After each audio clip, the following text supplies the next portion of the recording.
Hi, fellow cinephiles. This is Abhit from High on Cinema, and we have with us Talawdekar, who is the filmmaker behind the short film Aasha and micro series called Book My Yamraj, as well as Blinded. And he has joined us today to talk about his latest film, Clocks of Mumbai, which recently won the Best AI Film Award in Mumbai International Film Festival. Am I right, Samir? Yes. Thank Yes. you, firstly, Avi, for saying my name correctly. That was flawless pronunciation. No one in my graduation also they messed up the name. So thank you very much. Right.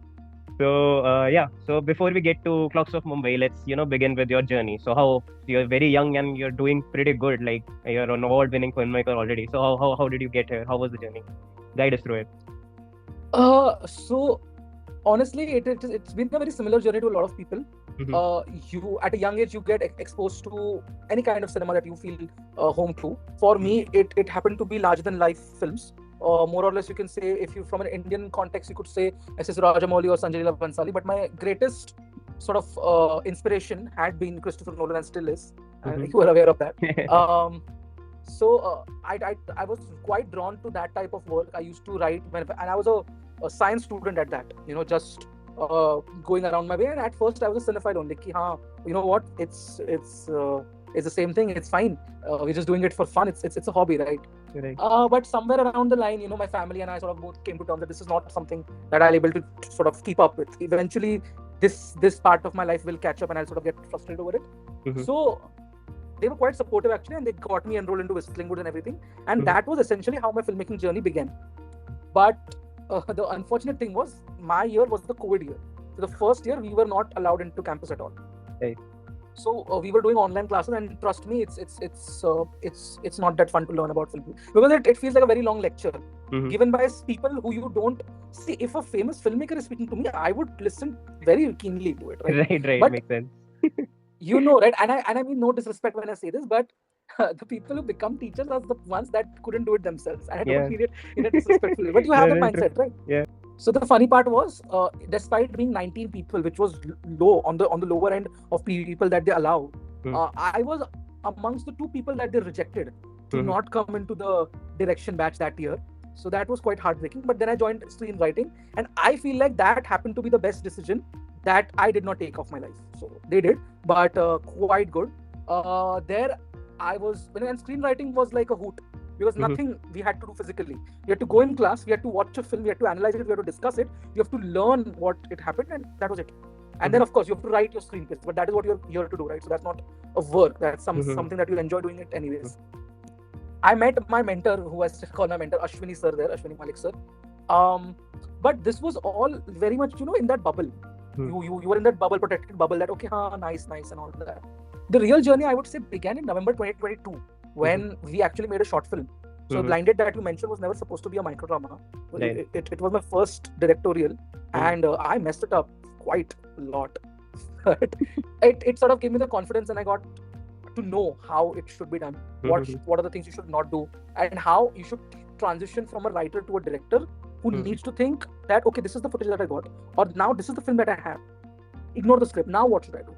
Then eventually, what Blinded did best for me is that I found a core group of people who I ended up working professionally as well. I'll come to that, and that sort of allowed me to then have that safe space with whom I can make films again and again, and I did. And about 2-3 films later, we made Aasha, which was the only film that turned out well. That I would be willing enough to show anyone, very honestly. Right. So, as much as I would love to call it that it was a huge success, it really wasn't, because the film festivals that we wanted the film to perform at, which also mattered, in the longer run, if you want to be sort of in the limelight in this indie space, it didn't perform that well there. Our biggest score would honestly be Jaipur, but we didn't win there. We were nominated. I was quite happy. So we got about 15 nominations in smaller festivals and about 7-8 wins in smaller one at Durgapur also, festivals. right, if I'm correct. Yeah, that was the first one, correct. So that, and after that, so what happened is we sort of became stuck, and I'm sure this is the part where a lot of people would understand what I mean. We didn't know what to do after our show. Because we were like, because I don't come from a background, because I've not grown up watching that kind of cinema, jahan pe I make surrealistic films or ekdam art films that go beyond your understanding and talks about the human psyche in a very literal manner. Right. I can't do that. I am here because I am that type of person जिसको Interstellar भी पसंद आता है. I am someone who likes Three Idiots also. You get it, right? I am someone who is hugely impressed by Bahubali. Scratch that. Dhurandhar, I love Dhurandhar when it came out in December. So I'm that sort of a guy, right? So Aasha itself was a very new experience for me. Ki, okay, delving into this kind of cinema, no dialogue, very, very non-dramatic, and you know, all that kind of a thing. And I was like, I can't go more artsy than this. Like, this is my limit. If I do, then it's not me, right? Then I'm trying to copy.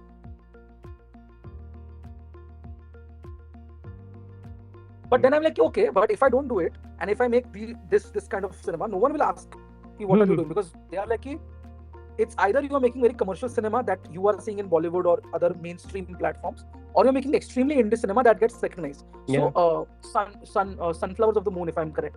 So that sort of a film that won at Cannes also, which was a very great achievement, I should say. वो मैं दोनों के बीच में था, मुझे ना ये करना था ना मुझे वो करना था. So I was thinking to what to do. So if you know, we like literally stopped working only from 2024 till 2025. We were confused and we just gave up in a way. We were like, yeah, let it be. We were just attending festivals here or there, and I was actually trying to be good at the job, the corporate job that I was in, which I was never good at firstly. But everything changed with the boom of microdramas. I'll be very honest. Right. When microdramas came, I'm like, my God, Instagram storytelling, the app that I'm 24/7 addicted to, now has storytelling in it. I'm like, nothing greater has ever happened to me, ever. But then I saw the microdramas also that were being made. I'm like, oh, these are horrible. Can't make these. Okay. But that is where we had the idea of Chivitra entirely. However, I'm no longer a part of it, unfortunately. But we had an idea, you know what? Let's not call it microdramas, but let's call it micro movies. You make it as you will make a film, make it very, very fun or very, very dramatic or whatever as you want to make. So the people like you and me who are interested in good storytelling, regardless of the platform or regardless how it's made, if it's AI, if it's traditional, whatever, as long as it's good, they consume it. So that was that. Parallelly, I also began my stint as an AI artist or whatever we started. And eventually the AI route got more steam. And I sort of had to make the call to switch and become more or less an entrepreneur rather than like a filmmaker. Now that the switch has happened, and now I'm more into it's an AI studio that I manage. So that is how until it has been very tedious. So yeah.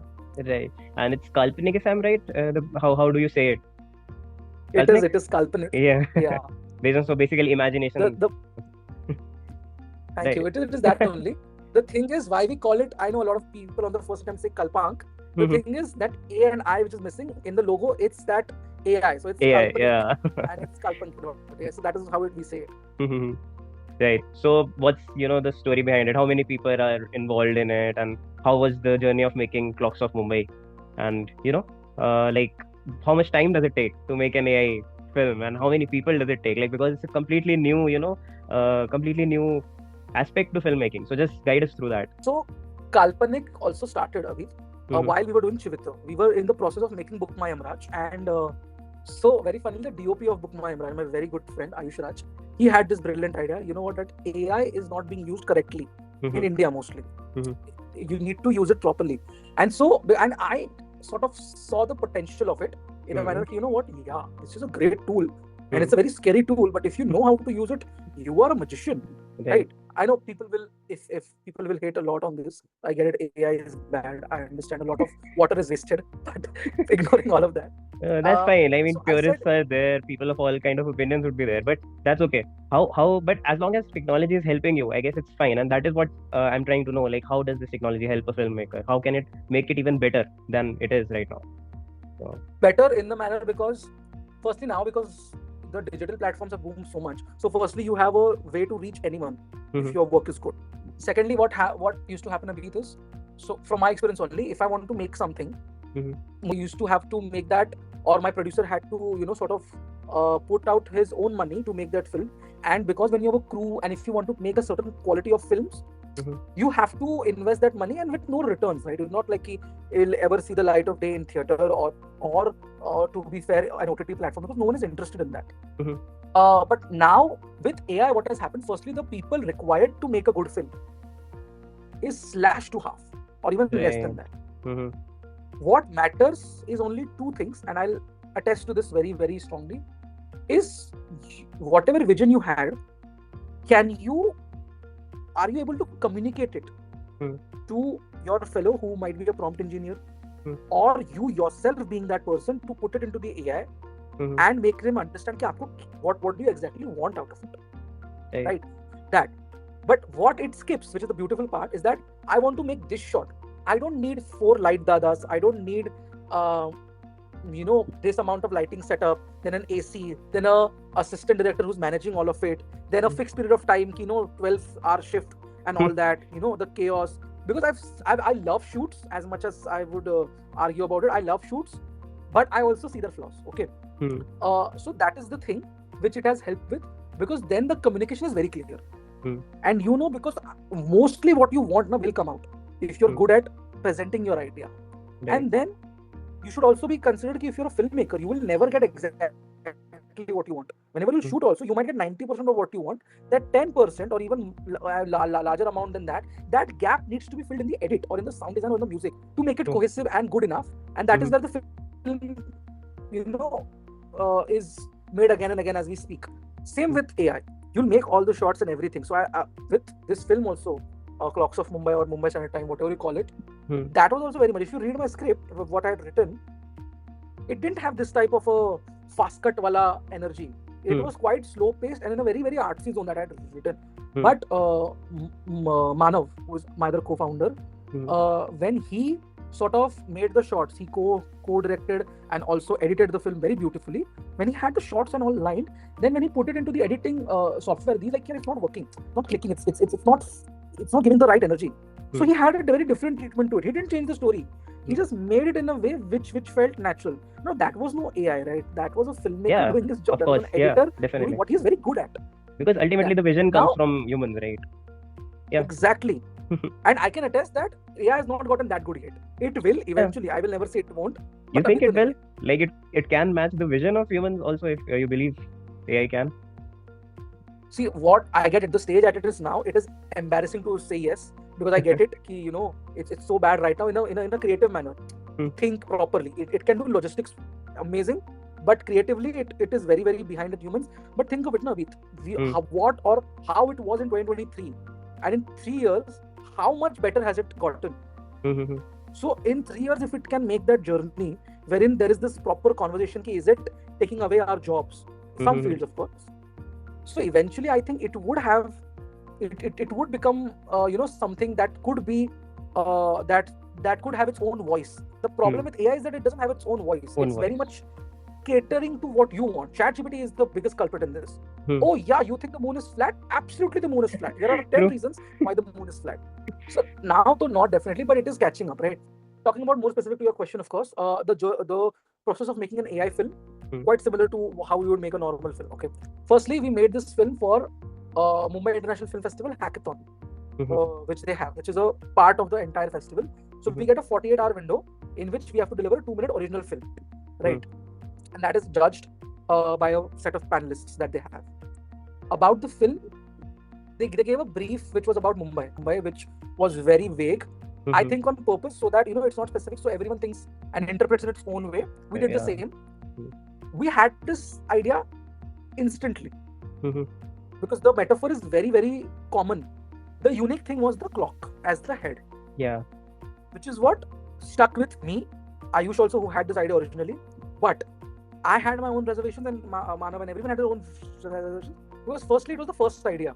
Like, first ideas are never good. We should think more. Maybe it's not that. And also, it was like, you have to express Mumbai in a multitude of manner. And I'm like, this is too very, very surface level. What is this? This is just showing Mumbai and time. So I'm like, this won't work. So one day I wasted. I'll take it on myself, because I was the first one to say, no, this won't work. So now I was like, what? Let's just make the film. Let's see how it happens. But when I say the script was 50%, but when these two actually got their heads together, Manav, Ayush, when they made the film, when I saw the first cut, I was like, wow, this is definitely good. This is something great. Okay, that we have made. And then what remained was more or less how the music will add to it, right? How it would give that feeling of urgency throughout the film. Because it's never said, but since it's about Mumbai, since it's about time, it's always in your head that it should have that urgency psychologically. So if you see, the film also tends to have a very, very quick or fast pace. But like, if I speak from a filmmaking perspective, it doesn't have to. This same story can be told in a very, very calm and very, very sarcastic manner. But it's also that rush, and that rush escalates with each class of people. So the high class people that we introduce as golden clock, then the middle class folk that we introduce, it heightens it, and then the third one, it sort of moves towards that crescendo, and that is where we close the film at. So that is where the music was done by Ugam. So he really elevated the film towards that 100% for us with music and sound design. And we submitted, and again, no expectations. I mean, I had expectation that we'd be shortlisted, that I had sort of had, and we were. But then when I got to know that we are winning, that is where I was like, oh, great. 2-2. So 2 hackathons, and both of that we won. So, as you saw, very simple process. What we did is script. We wrote the script. Once the script was there was a little bit of shot breakdown done. This shot, that shot, this should be there. Then the shots that we generated were like rushes that would shoot, right? So that was essentially what we had, and then we had a filmmaking pipeline only. We do edit, we do sound design, we do color correction. If there is anything to be improved, so CG or VFX will do that. Then it's done. Interesting. So, from what you have told me, it looks like that AI more like helped you rather than completely do everything for you. It just it replaced the shooting basically, but everything else from writing to storyboarding to sound design and editing was done with the help of it, but by people itself. So yeah, that's interesting. So it's like a balance between I'll say incorporating AI as well as using the human element. So it's true. It is because AI can make very good visuals, but it can't give you a story, or it can't give you, for a lack of a better word, a soul for the film that you want to make, or any type of content. It's not like a film only. Anything that you're making. Our work speaks volumes because firstly we come from a filmmaking background, so we understand it a little bit more. How to make it so it doesn't feel AI, and even if it is noticeable, then definitely the story should be good enough, or the presentation should be good enough that the audience is like, you know what, it's fine. It's still good. So because these days, even audiences are quick to label, the things that disappoint them or the things that have no soul as AI generated. Like I watched this recent film which was Masters of Universe, and many people were like, "Oh, this is an AI written script," because it's so used and formulaic that it just looks like. So that kind of thing also happens. So yeah, we need that soul, and I think that soul comes from human. But as you're saying that eventually AI would be able to reach that level. So no, I would never sort of make a statement, but I'm like, eventually, because now that AI has cracked so many levels when it comes to easing our lives, right? So the eventual evolution of AI, once it gets rid of all the logistics problems, and becomes a very ingrained part of how we live our lives, it would be to think in a creative manner, because that's the only way it can evolve ahead, and to prove, how it's better, how it's more towards what we, are fascinated with Jarvis and everything, right? We've always seen that. Oh my god, that is the level of AI that I want. So like the sentient, it becomes a sentient life form, starts having its own emotions. And right, as of now. So, and since we're talking about AI and filmmaking, and so there's just one thing that I wanted to ask you as a filmmaker, as your perspective. So we can say that AI might be able to bring up creative ideas as good as humans, or maybe even suggest something that, like, doing 2, 3, 4, 5 and connecting the dots and making something new, right? But what do you think AI can reach to, or AI is at this current moment when it comes to capturing the nuances or capturing the honesty of a moment? For example, if we pick up a film of Richard Linklater, or if we pick up a film of say Yasujiro Ozu, Japanese master. So their films do not operate on plot. They do not operate on very insane visuals or everything. What they do is capture the honesty of a moment, honesty of a conversation. Where can it go or can it not go? So do you think it can invade that kind of cinema as well in the coming future? No, right. Never. And I think it was it was Vince Gilligan, if I'm correct. Right, the Breaking Bad creator.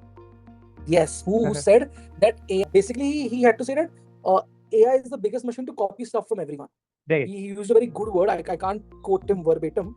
I don't remember the exact quote, but I agreed to him 2000%. Because see, there are different ways you can use AI, right?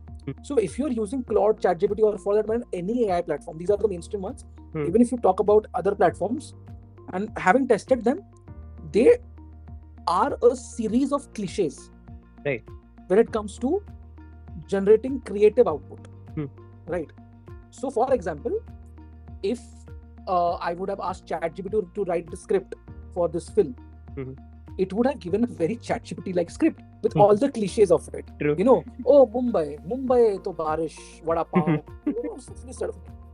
But the kind of cinema that you're talking about, and I'll even say that this is too beyond for it. Right. Even if you take a very, very good film like Past Lives, right? Very, very simple story. Yeah. Like if I were to tell you the story, you're like, oh, this I've seen 1,000 times. But it's such a beautiful film. Once again, it thrives on the moments and thrives on the honesty of it all. So now we have talked about AI, filmmaking and everything. So, and you are currently, like not currently, but you did pursue indie filmmaking for a while. So what are your thoughts on, indie filmmaking right now? What's the state of the industry, Indian industry as well as international, if you have any experience with that? So in indie space, there is no money. So if you have the financial backing for it, you should also understand these are harsh truths that no one tell you in film school. But once you step out, you think, right? You tell me, Abhit, when was the last time you watched a short film which I didn't send to you? Aside from the Oscar-nominated ones, I don't remember. Right. And as much as people love to talk about how lovely it is to be an indie filmmaker, it would hurt every indie filmmaker when they would understand that your indie film will not get that much recognition if there is a rival indie film with a good face in it. So, see, not to demotivate anyone, please make films. We really, really need good cinema. Having seen all the trailers that have come out recently, really, really need good cinema in the Indian zone, of what could be, like sky is the limit of what can be made. But so like, I think there is a lack of structure when it comes to giving opportunities to individuals, right? You've heard about Backrooms. You've heard about Obsession. Right? Obsession, yeah. Do you ever think it will happen here? Can't say forever, but yeah, currently, so definitely not. Even like our prominent filmmakers are facing difficulties with their own vision. They also have to shift to stuff like, for example, Vishal Bharadwaj came out with O Romeo. I'm pretty sure he either didn't want to make that movie or had a completely different vision for that movie. But yeah, even they are not getting that opportunity. So yeah. Apart from that, indie space more than ever needs new voices. More than new voices, it needs people who would support those voices. Back those voices, true. Make them feel heard, But yeah, if you're in the indie zone, and you should be committed. Maybe you have a backup plan. Maybe you're working and also doing it, which is a very good way to do it, by the way. If you don't have the financial backing, please don't get peer pressure into just, doing it all yourself, burning through your savings or your parents' money if you're not in the condition. Because it will take time. But you never know. Maybe one day when it will come, it'll be all worth it, True. So Samir, what's next would be my final question to you. What are some of the upcoming projects? Do you have anything in the pipeline for Kalpnk as well as your individual filmmaking journey? So do let us know. So Abhit, very honestly, now specifically the focus remains Kalpnk. Focus remains AI filmmaking, because we are at the intersection of a revolution that if you do it the right way, you will never say to your grandkids, you know what, if I would have done that, you would be millionaires now. Right. I don't want to be that person. I like that. I've heard enough quite stories. quotable. We are at the intersection of the revolution. This could be, a monologue in one of your upcoming films. Could be. But unfortunately for now, it seems like, which is why Chivitra also didn't continue the microdrama thing that I was doing.